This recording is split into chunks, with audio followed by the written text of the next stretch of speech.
오늘 말씀 보겠습니다. 말씀은 고린도후서 13장입니다. 고린도후서 13장 1절부터 마지막까지 말씀 우리가 함께 하나님의 말씀을 같이 받겠습니다. 내가 이제 세 번째 너희에게 하리니 두세 증인의 입으로 말마다 확정하리라. 내가 이미 말하였거니와 지금 떠나 있으나 두 번째 대면하였을 때와 같이 전에 죄 지은 자들과 그 남은 모든 사람에게 미리 말하노니 내가 다시 가면 용서하지 아니하리라. 이는 그리스도께서 내 안에서 말씀하시는 증거를 너희가 구함이니 그는 너희에게 대하여 약하지 않고 도리어 너희 안에서 강하시니라. 그리스도께서 약하심으로 십자가에 못 박히셨으나 하나님의 능력으로 살아 계시니 우리도 그 안에서 약하나 너희에게 대하여 하나님의 능력으로 그와 함께 살리라. 너희는 믿음 안에 있는가? 너희 자신을 시험하고 너희 자신을 확증하라. 예수 그리스도께서 너희 안에 계신 줄을 너희가 스스로 알지 못하느냐? 그렇지 않으면 너희는 버림받은 자니라. 우리가 버림받은 자 되지 아니한 것을 너희가 알기를 내가 바라고 우리가 하나님께서 너희로 악을 조금도 행하지 않게 하시기를 구하노니 이는 우리가 옳은 자임을 나타내고자 함이 아니라 오직 우리는 버림받은 자 같을지라도 너희는 선을 행하게 하고자 함이라. 우리는 진리를 거슬러 아무것도 할 수 없고 오직 진리를 위할 뿐이니 우리가 약할 때에 너희가 강한 것을 기뻐하고 또 이것을 위하여 구한 곧 너희가 온전하게 되는 것이라. 그러므로 내가 떠나 있을 때에 이렇게 쓰는 것은 대면할 때에 주께서 너희를 넘어뜨리려 하지 않고 세우려 하여 내게 주신 그 권한을 따라 엄하지 않게 하려 합니다. 마지막으로 말하노니 형제들아 기뻐하라. 온전하게 되며 위로를 받으며 마음을 같이하며 평안할지어다. 또 사랑과 평강의 하나님이 너희와 함께 계시리라. 거룩하게 입맞춤으로 서로 문안하라. 모든 성도가 너희에게 문안하느니라. 주 예수 그리스도의 은혜와 하나님의 사랑과 성령의 교통하심이 너희 무리와 함께 있을지어다. 아멘.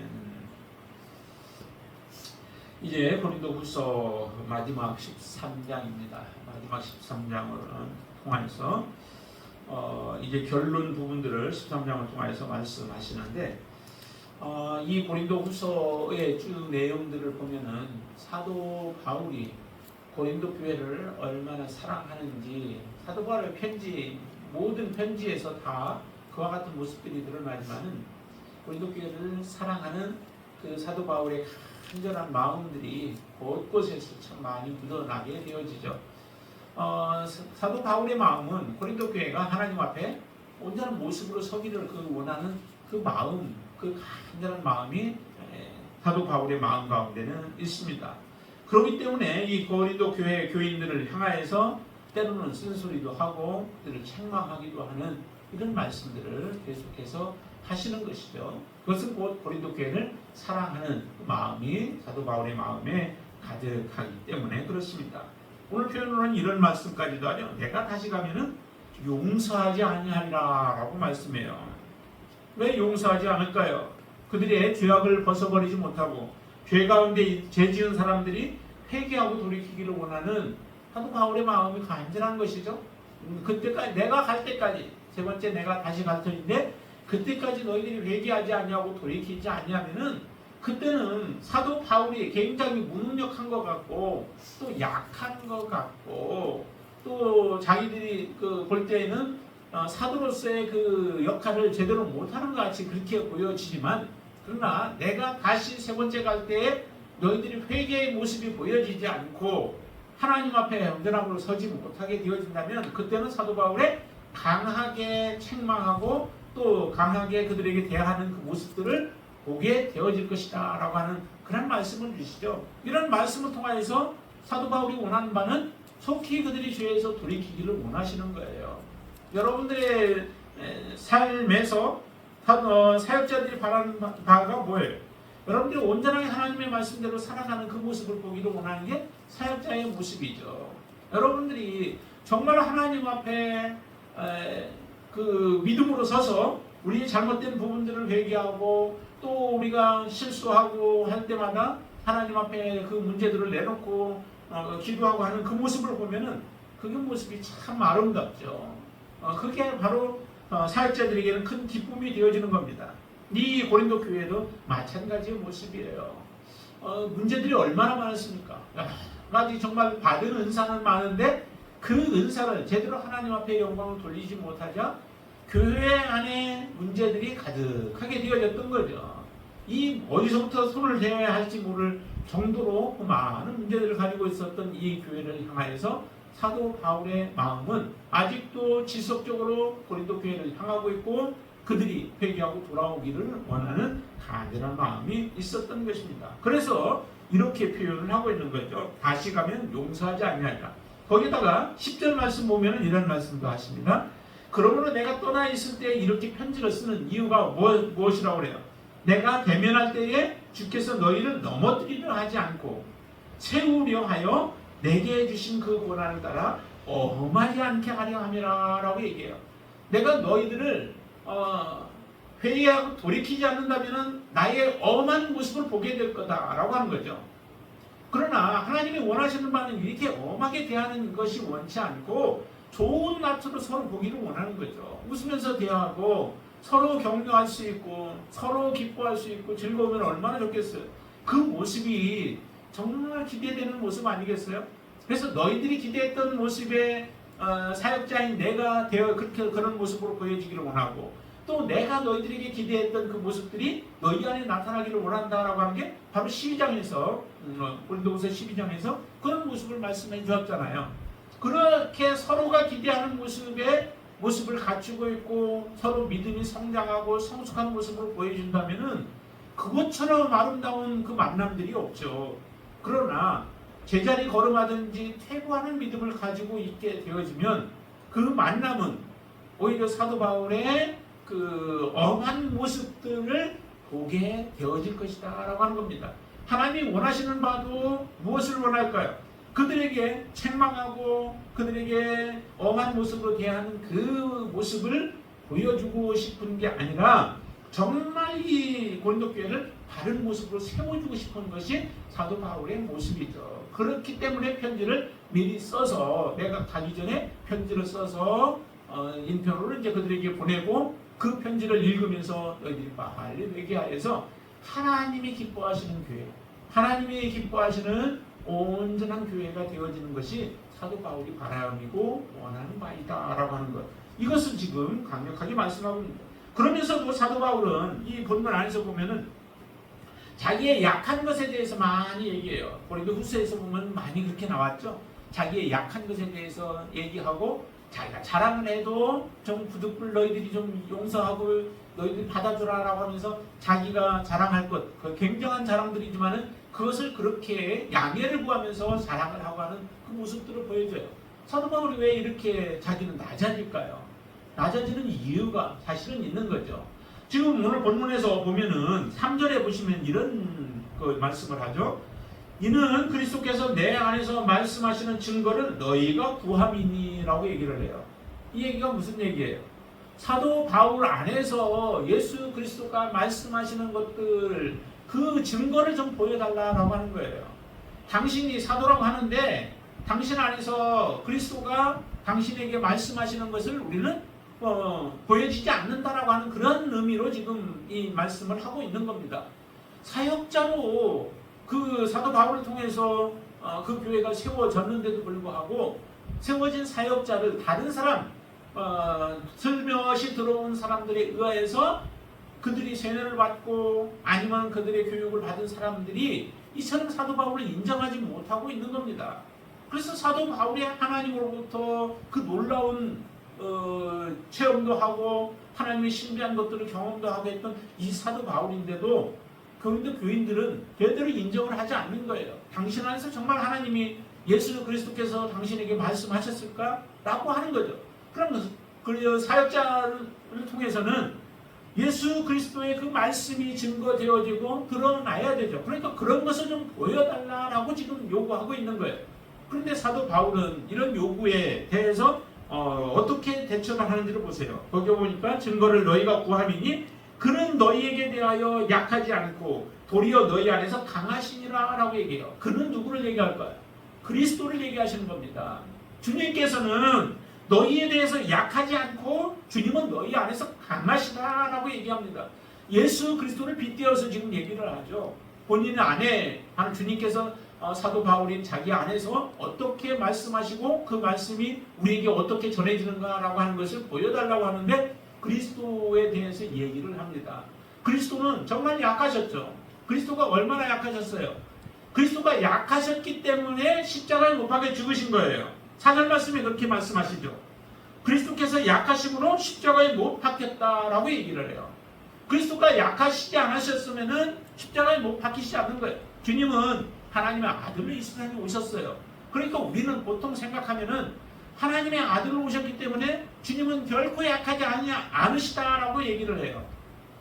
주님은 하나님의 아들로 오셨기 때문에 십자가를 지셔도 그 고통과 이런 아픔들을 다 그냥 이겨낼 수 있는 분이야 라고 생각을 한다고요. 당하시는 그 고통과 아픔들을 우리는 약화시켜서 생각을 하게 되어요. 그러나 주님은 육체를 입고 이 땅에 오셨기 때문에 그 고통 당할 때 우리가 겪는 모든 고통들을 다 겪으시면서 하나님이시면서도 우리 육체를 입으셨기 때문에 더한 고통을 겪으셨던 분이 주님이신 거죠. 그러니까 이런 고통을 겪으시면서 십자가에 못 박히셔서 결국에는 죽으신 거예요. 주님이 약해서 그러신 거죠. 그런데 그런 약하신 주님을 하나님은 하나님의 능력으로 이 주님을 살려주신 거예요. 부활케 하신 거예요. 그래서 분명히 말씀하시죠. 하나님의 능력으로 살아계시니 하나님께서 살려주셔서 지금도 살아계시니 그분은 우리도 그 안에서 약하나 너희에게 대하여 하나님의 능력으로 그와 함께 살리라 라고 얘기합니다. 사도 바울이 자기가 자꾸 약한 것을 드러내는 이유는 약할 때에 하나님의 강함이 되신다라고 분명히 12장에서 말씀하죠. 그래서 나는 나의 약한 것을 드러내겠다. 약한 것을 드러내는 것은 곧 하나님의 강함이 내 안에서 이루어지는 비결이기 때문에 그런 거예요. 사람들이 이 비결을 알지 못하기 때문에 자기를 자꾸 자랑해요. 자꾸 자랑하면서 높여요. 그러니 하나님은 낮아질 수밖에 없는 거죠. 하나님은 강력하게 능력으로 그 안에 역사하시는 모습을 보여주지 않고 나타난 것은 나된 모습, 그냥 그 육신적인 우리의 모습들, 그 모습만 드러나게 되어져서 하나님 앞에 영광을 돌릴 수 없게 되어지는 겁니다. 여러분들 하나님의 영광을 드러내려면은 분명히 어떻게 해요? 나의 약한 것을 드러내시면 돼요. 하나님 앞에서도 여러분들이 약한 것을 기도하세요. 하나님 저 이런 부분 참 약해서 감당하기 어려운데 하나님께서 좀 도와달라고. 그러면 하나님께서는 그 약한 것들을 감당하시면서 이길 수 있도록 하시면서 우리 자신을 제대로 보게 하죠. 나는 약해서 할 수 없었던 것인데 하나님께서 이 일을 행하셨다라고 우리는 고백할 수 있는 거예요. 사도 바울 그렇게 고백하잖아요. 나는 정말 죄인 중에 괴수다라고 고백을 할 정도로 이전에 주님을 만나기 전에 자기의 모습이 정말 그런 모습 아니었어요. 죄인 중에 완전한 괴수였었죠. 그리고 나서 하나님을 만나고 나니까 그의 고백을 어떻게 바뀌어요? 나는 가장 작은 자라고 고백을 하잖아요. 그런 가장 작은 자를 통하여서 하나님은 역사하시는 겁니다. 얼마나 놀랍게 역사해요. 그렇기 때문에 사도 바울을 통하여서 많은 책을 쓰게도 하나님은 하셨던 거죠. 왜 사도 바울이 정말 작은 자에서 그럴까요? 그는 가지고 있는 것들이 많았습니다. 배운 것도 많았고 능력도 있습니다. 그 열정도 있습니다. 누구 못지않게 많은 열정도 가지고 있었던 사람인데도 불구하고 자기는 하나님께 비추어볼 때에 정말 부족한 자요, 정말 연약한 자인 것을 스스로 알게 되죠. 그래서 자기 안에 있는 질병까지도 그대로 다 얘기를 하잖아요. 내가 이런 질병을 가지고 있다. 그래서 이것 때문에 나도 고통스럽고, 아니면 복음을 증거할 때도 복음을 증거하는데 그게 가려지는 경우가 있잖아요. 다른 사람들이 정말 사도면은 능력 있는 사도여서 자기 자신을 위해서도 기도하면은 하나님께서 그 기도를 들어 응답해 주셔서 모든 질병을 떠나가게 해줄 줄 사람들은 그렇게 보죠. 그래야 능력 있는 사역자라고 생각을 할 거 아니에요. 자기 질병 하나도 고치지 못하는 사람이 무슨 사역자고 무슨 능력 있는 사람이냐라고 사람들은 그렇게 본다고요. 그런데도 불구하고 사도 바울은 자기의 그 연약한 질병이 있었던 것을 그대로 폭로를 해요. 그리고 그것 때문에 하나님 앞에 기도했는데 하나님의 응답은 어떻게 와요? 치료의 응답으로 오지 않고 오히려 내 은혜가 내게 족하다라고 하는 말로 하나님은 대신하는 거예요. 그리고 나는 너의 약함 가운데서 나의 강함이 드러난다라고 말씀하시는 겁니다. 이 놀라운 비결을 우리가 알면 정말 우리는 하나님 앞에 섰을 때 우리의 약함들, 세상 사람들은 자기를 자랑할지 몰라도 우리는 우리의 약함을 자랑하며 그 가운데서 하나님이 행하시는 놀라운 일들을 우리는 드러내는 삶을 살게 되어진다라고 하는 겁니다. 그렇기 때문에 사도 바울이 이렇게 자꾸 자기의 약함을 말하는 거예요. 거기서 분명히 얘기하죠. 우리도 그 안에서 약하나 우리는 예수 그리스도 안에서는 약한 자예요. 그렇지만은 너희에 대하여서 하나님의 능력으로 그와 함께 살리라. 예수 그리스도와 함께 살리라. 예수 그리스도 때문에 약해지고 복음 때문에 약해지는 거예요. 사도 바울이 약한 게 뭐 때문에 그러겠어요? 복음 때문에 그렇잖아요. 복음 때문에 그는 수모를 당하고 복음 때문에 핍박을 당하고 복음 때문에 죽을 고비들을 당하고 복음 때문에 잠을 자지 못하고 먹지 못하고 하는 이런 일들이 일어나는 거예요. 이게 얼마나 약한 모습들이에요. 이런 약한 것들을 사도 바울은 오히려 자랑하죠. 그런데 이렇게 사도 바울이 자기 자신의 약함을 자랑하고 살아가고 하는 이것이 곧 진정한 복음 정신이다라고 하는 겁니다. 복음 정신이 무엇일까요? 복음 정신은 곧 내가 낮아지는 거예요. 내가 죽어지는 거예요. 하나님은 우리를 낮추는 자를 하나님은 높이시라는 거죠. 우리가 겸손하면 때가 되면 하나님은 높이시겠다라고 분명히 약속하셨습니다. 내가 높아지면 하나님은 낮춰버리시는데 우리는 낮추면, 나 자신을 낮추면 하나님은 반드시 우리를 높이시는 그러한 놀라운 역사를 행하시는 거죠. 그래서 복음 정신이라는 것은 내가 죽음으로 말미암아 교회가 살아나는 거예요. 이 고린도 교회를 향해서도 사도 바울이 왜 이렇게 연약한 모습으로 그들 앞에 이런 표현들을 하고 있을까요? 그것은 사도 바울 자신은 낮아짐으로 말미암아 이 교회가 온전케 되어지는 것, 그것이 사도 바울에는 참된 기쁨인 겁니다. 그래서 여기에 보면은 이렇게 말씀하십니다. 9절 말씀 한번 보실까요? 9절도 보니까 이렇게 말씀하셔서 같이 한번 읽어보죠. 우리가 약할 때에 너희가 강한 것을 기뻐하고 또 이것을 위하여 구하니 곧 너희가 온전하게 되는 것이라. 우리가 약할 때, 우리는 약한데 너희들은 강하다는 거예요. 그때 오히려 자기에게는 기쁨이 있다는 거죠. 왜냐하면 우리가 약함으로 인하여서 너희들이 강한 모습들을 보니까 너희들이 굳건해지고 너희들이 회복되어지는 그런 모습을 보니까 그게 큰 기쁨인 거죠. 그리고 원하는 바는 너희가 온전하게 되는 것이다 라고 얘기합니다. 교회가 온전하게 되는 것, 하나님이 기뻐하시는 모습 아니겠어요? 우리 공동체도 하나님 앞에 온전케 되어지는 것, 그것이 하나님이 기뻐하시는 모습이에요. 그런데도 이렇게 사도 바울의 간절한 마음을 표현하는데도 불구하고 고린도 교회의 그 모습은 아직 온전한 단계로 들어가지 못했죠. 그러니까 5절 말씀, 이런 말씀을 하십니다. 5절 말씀 같이 한번 읽으시죠. 너희는 믿음 안에 있는가 너희 자신을 시험하고 너희 자신을 확증하라. 예수 그리스도께서 너희 안에 계신 줄을 너희가 스스로 알지 못하느냐? 그렇지 않으면 너희는 버림받은 자니라 라고 얘기합니다. 뭐라고 하면 너희는 믿음 안에 있는가 너희 자신을 시험하라 라고 얘기해요. 믿음 안에 있는가? 여러분들은 믿음 안에 계신가요? 온전한 믿음 안에서 계시다면은, 그렇다면은 너희 자신을 시험하고 그 다음에는 너희 자신을 확증하라는 거예요. 난 분명하게 믿음 안에 있는 사람이야. 그리고 다른 사람들이 바라볼 때도 우리는 믿음 안에 있는 사람으로서 우리는 그렇게 보여져야 되죠. 그래서 확증하라라고 하는 그런 표현을 씁니다. 그것을 모른다면 주님께서 여러분들 안에 계신 것을 우리가 알지 못한다. 그러면은 뭐냐면 이 사람들은 곧 버리운 자다라고 이렇게 표현을 할 정도로 말합니다.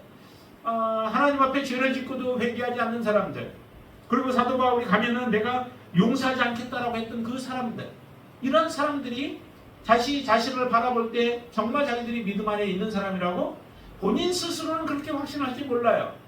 그렇지만 사도 바울이 볼 때는 결코 믿음 안에 있는 사람이 아니죠. 그래서 그 사람들에 대해서는 우리가 가면은 용서하지 않겠다. 그리고 엄하게 그들을 대하겠다라고 하시는 사도 바울의 강력한 경고입니다. 모든 사람들이 우리 자신을 살펴봐야 되죠. 너희는 그래서 믿음 안에 있는가? 우리 자신을 살펴봐라. 그리고 그렇지 않으면은 분명히 버리운 자들인데 사도 바울은 본인 스스로를 말씀하고 있는데 이렇게 말씀합니다. 6절 말씀 보세요. 우리가 버림받은 자 되지 아니한 것을 너희가 알기를 내가 바란다 라고 얘기하죠. 사도 바울은 그렇죠. 분명히 버림받은 자가 아니라는 거예요. 버림받은 자 되지 아니한 것을 너희가 알기를 원하는데 다른 사람들은 버림받은 자와 같이 사도 바울을 여기고 있고 그렇게 생각하고 있는 겁니다. 그렇게 대하고 있는 거죠. 다른 거짓 교사들, 이 사람들이 들어와서 그들의 신앙을 흔들어 놓고 틀어놓고 또 이전에 가졌던 다른 복음을 거짓된 복음으로 바꾸어 놓음으로 인하여서 오히려 하나님 앞에 믿음 안에 서 있는 사도 바울과 그 일행들을 바라보면서 그 사람들은 버리운 자들이야, 저 사람들은 거짓 선지자들이야, 잘못된 복음을 전하는 사람들이야 라고 반대로 말하고 있는 그 모습들을 지금 보여주고 있는 것이죠. 그러나 정말로 너희들은 제대로 알기를 원한다. 우리는 버림받은 자 되지 아니한 것, 그것을 너희들은 알아라 라고 그렇게 권면하고 있는 겁니다. 자, 이 오늘 본문의 말씀을 통해서 우리가 좀 보아야 할 것 중에 이제 자랑하고 있는 것이 무엇인가? 사도 바울이 자랑하고 있는 게 무엇일까? 두 가지를 자랑하는데 하나는 뭐냐면 우리는 오직 하나님의 능력으로 사는 자다라고 하는 거예요. 그렇죠? 그 4절 말씀 아까 우리가 읽어본 것처럼 하나님의 능력으로 예수 그리스도가 사셨고 또 그 안에서 약하나 너희에 대하여서 하나님의 능력으로 그와 함께 살리라 라고 이렇게 고백하고 있습니다. 하나님의 능력으로 살아가고 있는 하나님의 지도자를 고린도 교인들은 잘못 오해하여서 제대로 받아들이지 못하고 있는 거죠. 이런 모습을 볼 때 얼마나 안타까워요. 잘못된 복음을 받아들이고 진정한 참된 복음을 멀리하는 사람들이 하나님 앞에 온전하게 설 수 있을까요? 그 버리지 않는 한은 그들은 돌아올 수 없습니다. 그래서 그들에게는 강력하게 얘기를 해야 돼요. 그들에게는 엄하게 말을 해야 돼요. 그리고 그들은 용서하지 않아야 돼요. 용서라고 하는 것은 자기의 잘못을 회개하고 돌이킬 때에 용서가 이루어지는 거죠. 회개하지 않은 사람은 용서해버리면 어떤 결과가 나올까요? 그 사람들은 더욱더 마음이 강팍해지게 됩니다. 강팍해져서 결국 죄악으로 달려가고 하나님의 심판을 마지막에는 받을 수밖에 없는 거죠. 그래서 반드시 용서라고 하는 것은 그 사람이 잘못된 것을 회개하고 뉘우칠 때에 용서가 이루어져야 바르게 그 사람을 잡아줄 수 있게 되어집니다.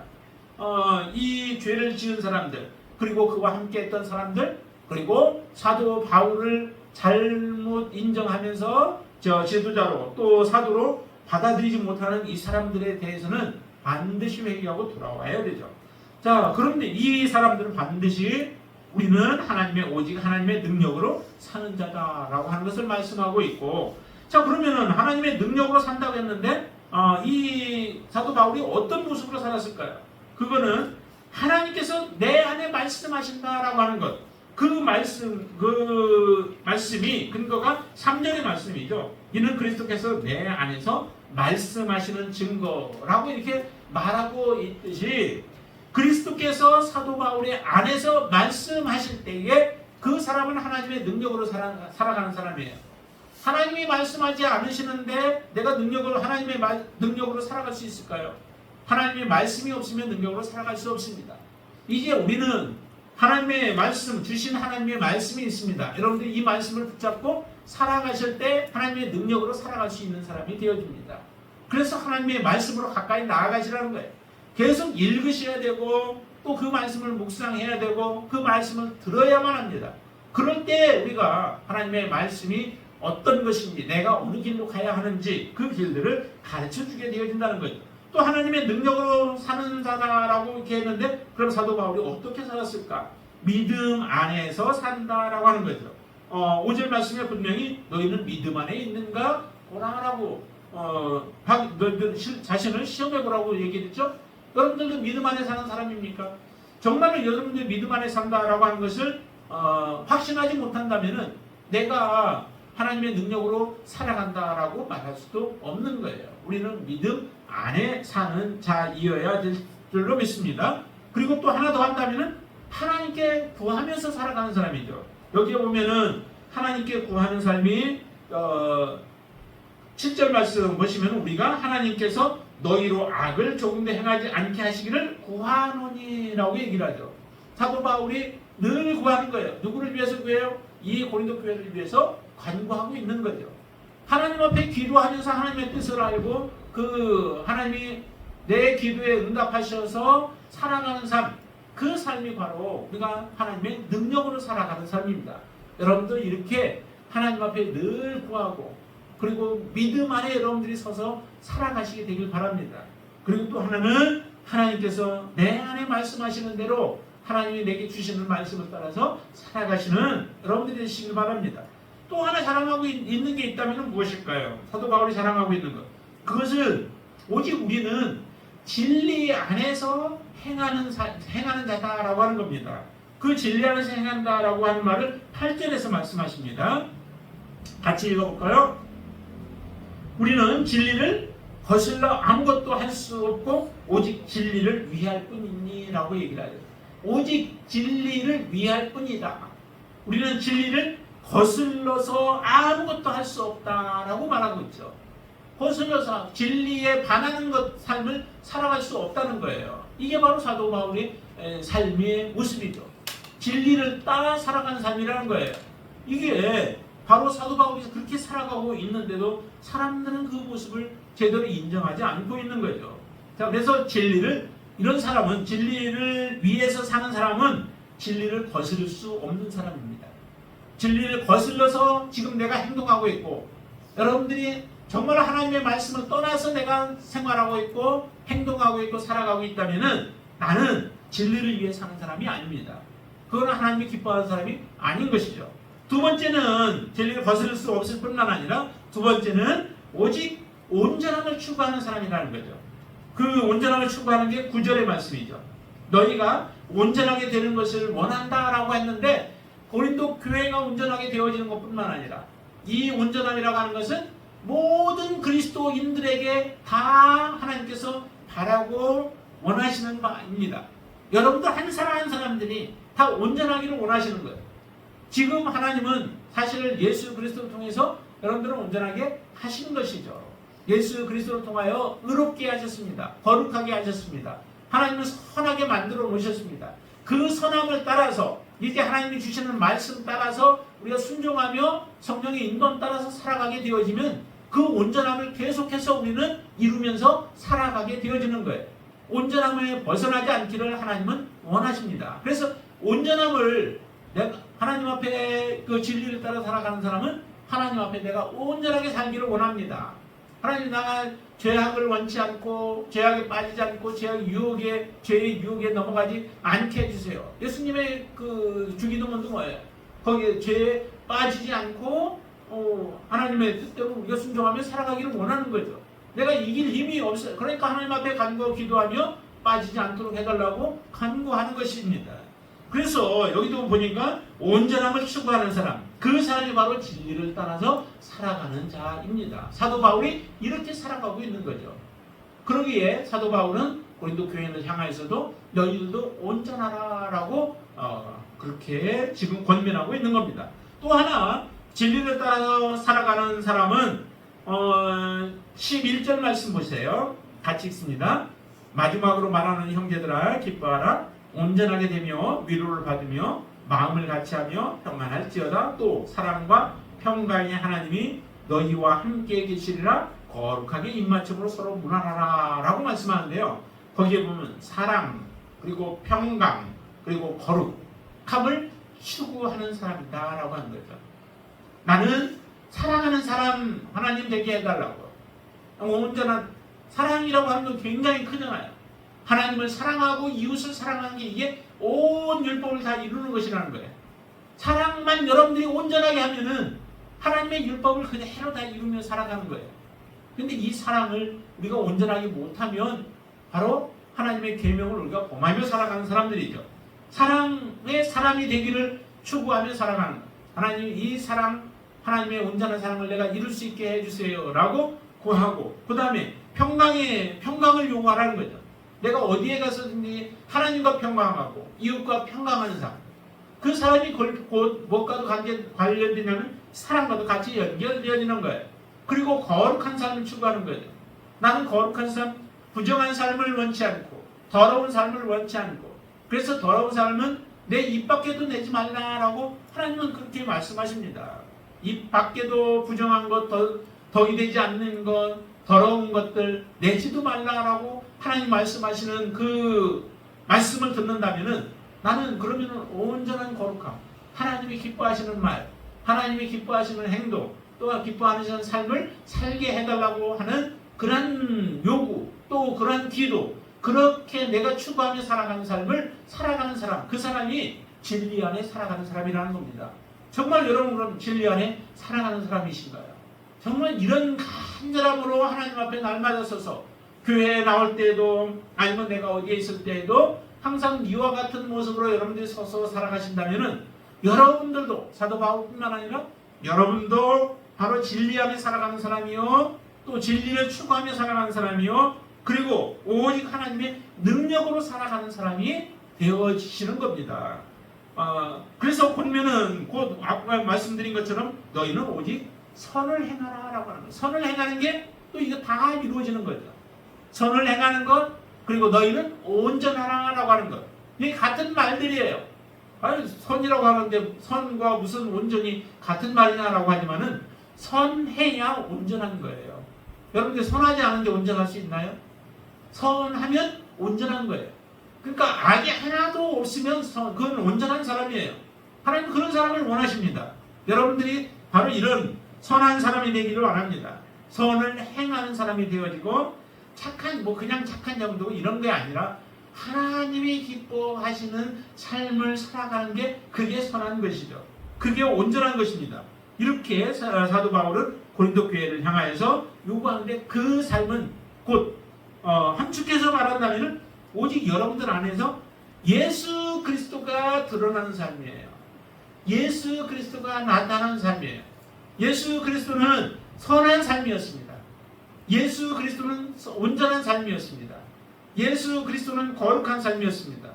예수 그리스도는 정말 의로운 삶이었습니다. 그렇죠? 그러니까 여러분들의 삶은 곧 이런 것들을 다 이렇게 하나로 말한다면 예수 그리스도가 드러나는 삶을 살아가시는 것, 그게 하나님께서 여러분들에게 원하시는 바인 줄로 믿습니다. 그래서 5절에 너희 안에 믿음이 있는가라고 하는 것, 이것을 확증하라, 시험하고 확증하라 라고 했는데, 그 믿음 안에 있는 증거도 또한 이와 같은 것들이에요. 믿음 안에 있으려면 여러분들이 어떤 사람이 되어야 할까요? 곧 성령을 따라서 살아가는 삶인 거예요. 성령이 나타나야 되는 거죠. 성령이 여러분들을 완전히 주관하면 어떤 모습으로 드러날까요? 곧 여러분들은 위로하는 자가 되어져요. 성령은 위로자라고 말씀하셨잖아요. 그러니까 위로자로서 여러분들은 삶을 살아가는 거죠.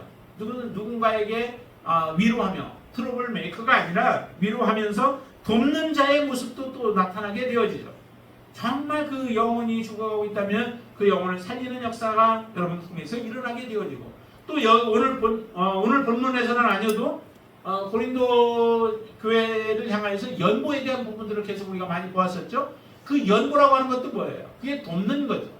어려움을 당하고 있는 예루살렘 교회를 돕고자 하는 그 마음이 마게도냐 교인들에게 있었고, 고린도 교회 너희들도 미리 정하여서 미리 그것도 자원한 마음으로 그 일들을 하라고 하는 게 바로 이게 돕는 거죠. 그런데 그 돕는 역할을 성령이 우리 안에서 역사할 때에 기뻐하면서 즐거움으로 자원하는 마음으로 우리가 돕는 역할들을 하게 되어지죠. 이런 그 돕는 자, 또 아니면 세우는 자의 역할을 하게 되어지죠. 오늘 본문에서도 세우려 한다라고 하는 말씀을 해요. 다른 사람을 세우는 것, 이것은 곧 바로 성령이 여러분들을 주장하고 여러분들 가운데 역사하기 때문에 그런 거예요. 상담을 통해서 돕는 것도 마찬가지예요. 하나님께서 여러분들의 마음을 주장하고 다스림으로 인하여서 여러분들의 입술을 통하여 여러분들의 섬김을 통하여 하나님은 이와 같은 돕는 역할을 행하신다는 거죠. 그런 것이 곧 바로 우리가 믿음 안에 있는 삶의 하나의 증거인 겁니다. 또 하나는 그리스도를 나타냄이라고 하는 거죠. 고린도 교회에서는 그 편지에서는 많은 부분들을 얘기를 했어요. 그리스도가 나타나는 게 어떤 것인가, 그 모습을 표현했는데 그거는 그리스도의 향기로 표현도 했어요. 그리스도의 향기가 드러나야 된다. 여러분들 안에 그리스도의 향기가 드러나고 있는가요? 여러분들은 그리스도의 편지이신가요? 여러분들을 보면은 예수 그리스도의 마음이 읽어지고, 여러분들을 보면은 정말로 그 하나님의 뜻이 어떤 것인가를 여러분들이 보여줄 수 있는 그런 사람들인가요? 바로 이런 사람들이 바로 믿음 안에 있는 사람이에요. 또 생명이 드러나는 거죠. 생명이 드러나고 또 어떤 때는 심판이 드러나는 거예요. 심판이 여러분들을 통해서 복음을 외치는데 듣지 아니하면은 심판이 그들에게 임하고, 그 말씀을 들을 때에 생명이 나타나는 것과 같은 일들을 행하는 게 바로 이 교회를 통하여 여러분들 한 사람 한 사람을 통하여서 이와 같은 일들이 나타나게 되어지죠. 냄새가 나타나요. 냄새를 통하여서 냄새를 풍기게 되어지고, 그로 인하여서 사람들이 하나님 앞으로 나오게 되어지는 역할, 또 예수 그리스도를 드러낸다는 것은 화목케 하는 역할인 거죠. 그 제사장이 하나님과 죄인을 화목하게 하는 그 중간의 역할을 감당하듯이 바로 우리가 예수 그리스도가 우리 안에 있을 때 우리도 이와 같은 역할을 감당하는 거예요. 그래서 제사장으로서 제사장 나라로서의 역할을 감당하고 제사장으로서의 역할을 감당하는 그 화목의 일들이 나타나게 되어지죠. 또 보면은 깨끗함이 드러나게 되고, 예수 그리스도 안에서 깨끗함과 복종과 용납과 덕이 나타나고 선한 모습이 나타나고 온전하게 나타나는 이와 같은 모습들이 바로 내가 그리스도 안에 있는, 예수 그리스도 안에 있는, 그리고 믿음 안에 있는 증거가 바로 이와 같은 모습들이다라고 하는 겁니다. 여러분들 안에는 정말 이런 모습들이, 믿음 안에 있는 그런 증거들이 여러분들의 삶에서 드러나고 계신가요? 날마다 더욱더 풍성히 여러분들의 삶을 통해서 드러날 수 있게 되길 바랍니다. 이런 귀한 삶을 지금 사도 바울이 고린도 교회를 향하여서 외쳤던 말씀들이, 또 그 말씀을 여러분들이 받으시고 또 우리의 공동체가 받아서 우리의 공동체도 부족한 부분들이 다시 한번 온전하게 채워지는 그런 역사들이 일어날 수 있게 되길 바랍니다. 그것은 여러분들 한 사람 한 사람이 이 말씀 가운데 바르게 서서 살아가게 되어질 때에 그 사람들이 모여진 우리의 공동체가 온전한 공동체, 하나님 앞에 온전하게 세워지고 선을 향해서 나아가는 그런 공동체로 하나님 앞에 드리게 되어질 줄로 믿습니다. 이런 충만한 은혜가 넘치는 우리 여러분들과 우리 공동체 되어지기를 주님의 이름으로 축원을 드립니다.